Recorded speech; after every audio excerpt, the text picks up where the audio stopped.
월요일 새벽기도에 오신 여러분들을 주님의 이름으로 환영하고 축복합니다. 오늘 이 시간 우리 함께 주님 앞으로 나아오셨습니다. 우리 기도하는 가운데 더욱더 깊이 하나님 앞으로 나아가시겠습니다.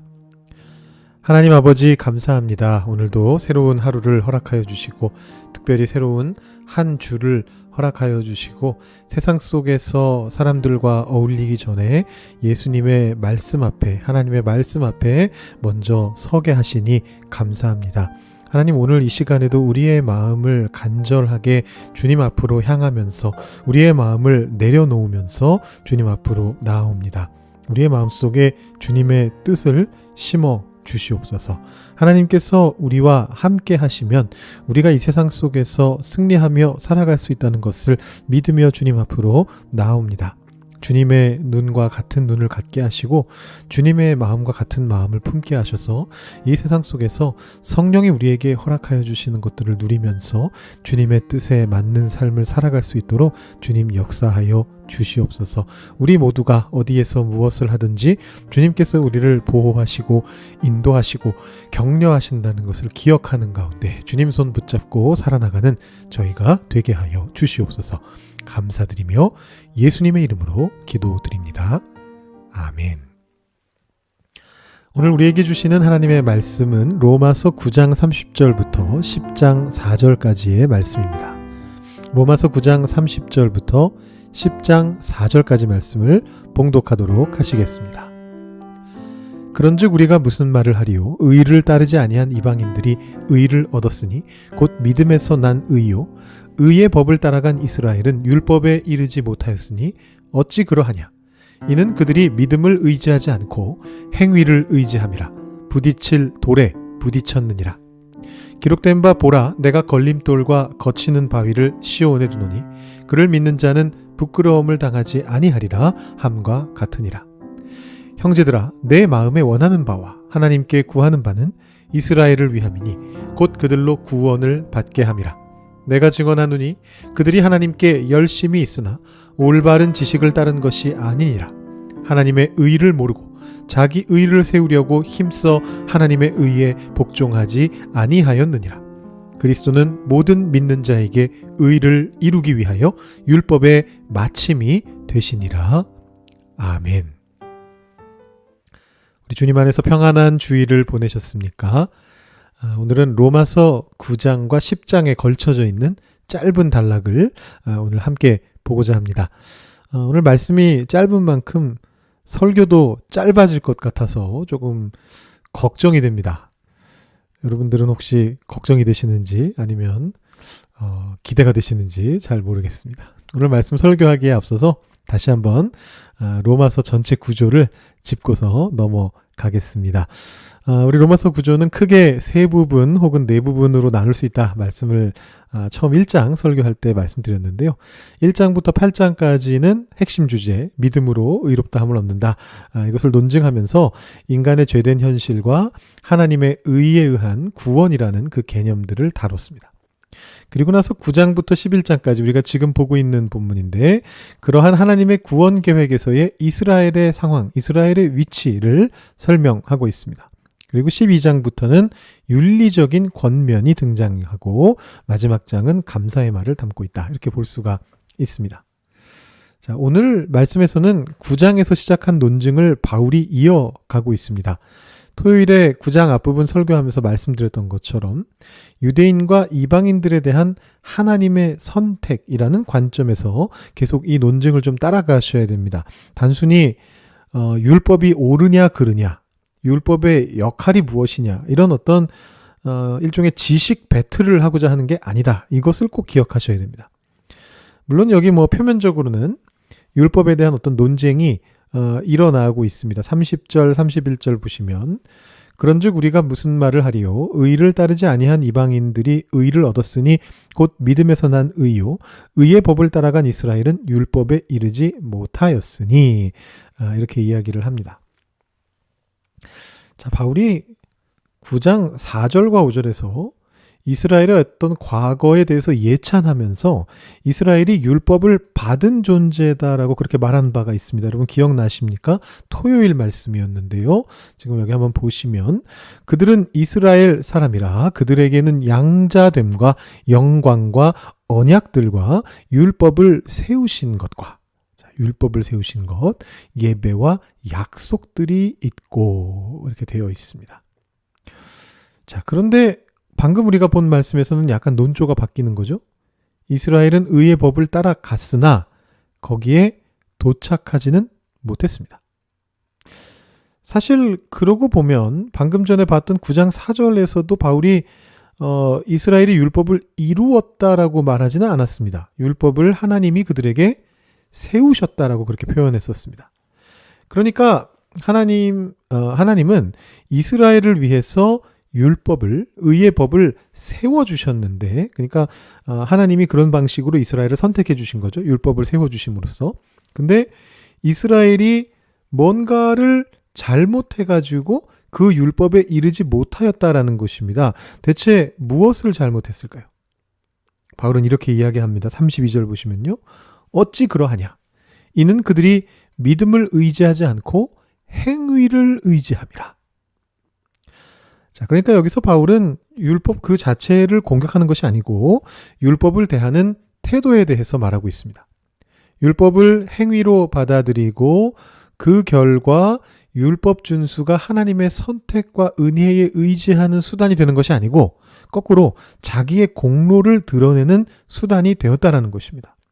즉 하나님이 율법을 주신 까닭은 이스라엘 백성들을 은혜로 선택하셨음을 보여주시는 것이었는데 이스라엘 백성들은 그것을 자신들의 공로로 만들어버렸다라는 것입니다. 이 가공할 만한 착각이죠. 10장 3절에 오늘 말씀이 이제 9장과 10장에 걸쳐 있다 말씀드렸는데요. 10장 3절에 이 내용이 좀 더 분명하게 드러나고 있습니다. 하나님의 의를 모르고 자기 의를 세우려고 힘써 하나님의 의에 복종하지 아니하였느니라. 우리는 이미 1장에서 하나님의 의가 무엇인가에 대해서 생각을 했었습니다. 이 하나님의 의는 우리가 흔히 생각하듯이 죄 지은 자를 벌하고 공로 있는 자에게 상 주는 것과는 좀 다른 의였죠. 하나님의 의라는 것은 무엇이냐면 하나님의 선택으로 하나님과의 관계에 들어온 일을 하나님께서 옳은 길로 이끌어 가시는 것을 말하는 것입니다. 근데 이스라엘 백성들은 선택을 받았고요. 하나님과의 관계에 들어왔습니다. 그러나 하나님께서 가라고 하시는 길로 걷지 않았다는 것입니다. 그게 하나님의 의를 모르고 자기 의를 세우려고 한 것입니다. 몰랐으니까 그랬겠죠. 근데 그것을 참 바울이 무섭게 표현하는데 힘써 하나님의 의에 복종하지 아니하였느니라. 몰랐고 그래서 자기 의를 세우려고 했고 결과적으로 하나님의 의에 복종하지 않는 게 되어버렸다라는 것입니다. 그 결과 이 이스라엘 사람들은 결국은 부딪힐 돌에 부딪혔다. 이렇게 이야기를 합니다. 어찌 그러하냐? 이는 그들이 믿음을 의지하지 않고 행위를 의지함이라 부딪힐 돌에 부딪혔느니라. 자, 율법을 자기 뜻대로 해석한 이스라엘 사람들이 부딪힌 돌이 과연 무엇이냐? 그것은 바로 예수 그리스도십니다. 33절 보시면요. 기록된 바 보라 내가 걸림돌과 거치는 바위를 시온에 두노니 그를 믿는 자는 부끄러움을 당하지 아니하리라 함과 같으니라. 이렇게 되어 있습니다. 이 말씀은 이사야서 28장 16절 말씀을 인용한 건데요. 그러므로 주 여호와께서 이같이 이르시되 보라 내가 한 돌을 시온에 두어 기초를 삼았노니 곧 시험한 돌이요 귀하고 견고한 기초돌이라. 그것을 믿는 이는 다급하게 되지 아니하리로다. 자, 이 말씀이 어디서 나온 것이냐? 본래 이사야서의 맥락은 이렇습니다. 당시 유다의 지도층들은 외국과 안전보장 조약을 맺고서 그것을 신뢰하고 있었습니다. 그런데 이사야 선지자는 그것이 아니라 외국과의 안전보장 조약이 아니라 하나님이 시온에게 하셨던 약속의 말씀을 신뢰해야 한다라고 주장합니다. 그러면서 그 시온에게 하셨던 하나님의 그 약속의 말씀이 바로 시험한 돌이다라고 그렇게 이야기를 하는 것입니다. 자, 물론 이 당시에 유다의 지도층들도 다 하나님을 믿었습니다. 다만 하나님을 믿으면서도 이방과의 조약을 더 신뢰했던 것이죠. 그리고 더 나아가서는 그것이 하나님께서 자기들을 지켜주는 수단이 된다라고 믿었을 뿐입니다. 그래서 하나님의 말씀에 대해서는 신경을 쓰지 않았던 것입니다. 근데 바울도 같은 맥락에서 지금 이야기를 하고 있는 것입니다. 하나님이 율법을 주신 목적을 완수하러 오신 분이 바로 예수님이신데 유대인들은 자신들의 공로로 율법을 지키는 것을 더 신뢰했습니다. 그래서 그들도 분명 하나님을 믿고 있음에도 불구하고 예수님이 그들에게는 걸리는 돌, 부딪히는 돌이 되고 만 것이죠. 자, 이 사실이 10장 4절에 좀 더 분명하게 나타나고 있습니다. 10장 4절 말씀은 이렇게 적혀 있습니다. 그리스도는 모든 믿는 자에게 의를 이루기 위하여 율법의 마침이 되시니라. 자, 이 말씀에서 우리가 오해하지 말아야 할 것은요. 이 말씀의 뜻이 그리스도께서 율법이 쓸모없어서 율법을 그냥 끝장내 버리셨다라는 뜻이 아니라는 사실입니다.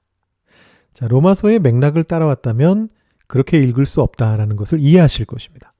여기서 마침이라고 번역된 단어, 율법의 마침이 되시니라, 이 마침이라고 번역된 단어는 목표라고도 번역이 가능합니다. 그러니까 여기서 말하는 이 끝은, 율법의 마침이라고 할 때 이 끝은 의미가 없어지는 끝이 아니고 의미가 완성되는 끝, 목표를 말하는 것입니다. 그리스도께서는 율법의 목표를 이루셨다는 것입니다. 그래서 율법의 의미를 완전히 살리시면서 율법의 최종 결론에 도달하셨다는 것이죠. 그 최종 결론이 무엇이냐? 바로 예수님께서 십자가 위에서 보여주셨던 사랑과 용서였습니다.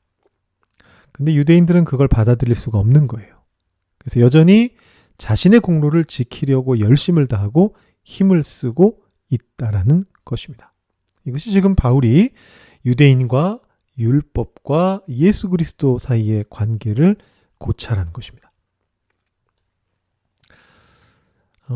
좀 불쌍하지 않습니까? 열심이 오히려 해가 되는 경우, 간혹 잘못된 열심이 우리에게 문제를 일으키는 경우가 있습니다. 제가 종종 드는 예시인데요. 밴쿠버에 가려고 1번 하이웨이를 타고서 이제 노바스코샤 방향으로 들어가 버리면 제 아무리 빨리 달려도 목적지에 도착하지 못한다라는 것입니다. 아니, 빨리 달릴수록 목적지에서 멀어진다라는 것입니다. 여러분, 열심히 무조건 좋은 것이 아닙니다. 열심히 물론 있으면 좋죠. 그런데 그 열심히 무조건 좋은 것이 아닙니다. 우리가 가끔씩은 우리의 방향을 점검해야 되는 이유가 바로 여기 있는 겁니다. 오늘 말씀이 우리에게 알려줍니다. 그리스도의 마음을 품고 그리스도의 방향으로 달려가야 된다는 것입니다. 자기 의를 내세우는 방향이 아니라 하나님의 의를 드러내는, 그래서 우리를 향한 사랑과 용서를 보여주시는 그 하나님의 방향성을 우리의 방향성으로 장착하고 우리도 그렇게 사랑과 용서를 세상을 향해 보여주면서 나아갈 수 있어야 된다라는 것입니다. 자, 오늘 새로운 하루, 새로운 한 주를 시작하시면서 이 하나님의 방향성을 다시 우리의 방향성으로 삼는 계기가 되면 좋겠습니다. 여러분, 이 새벽 시간 기도하시는 가운데 스스로를 잘 점검하시고 하나님의 방향성에 다시 맞추시고 세상을 향해 나아가시는 여러분들 한 분 한 분이 다 되시기를 주님의 이름으로 축복합니다. 우리 시간 기도하실 때 오늘 말씀 생각하시면서 우리의 방향성 다시 한번 점검해 보시고 우리 개인 기도 제목들 하나님 앞에 올려드리시고 오늘 예배를 마치시기 바랍니다. 기도하시겠습니다.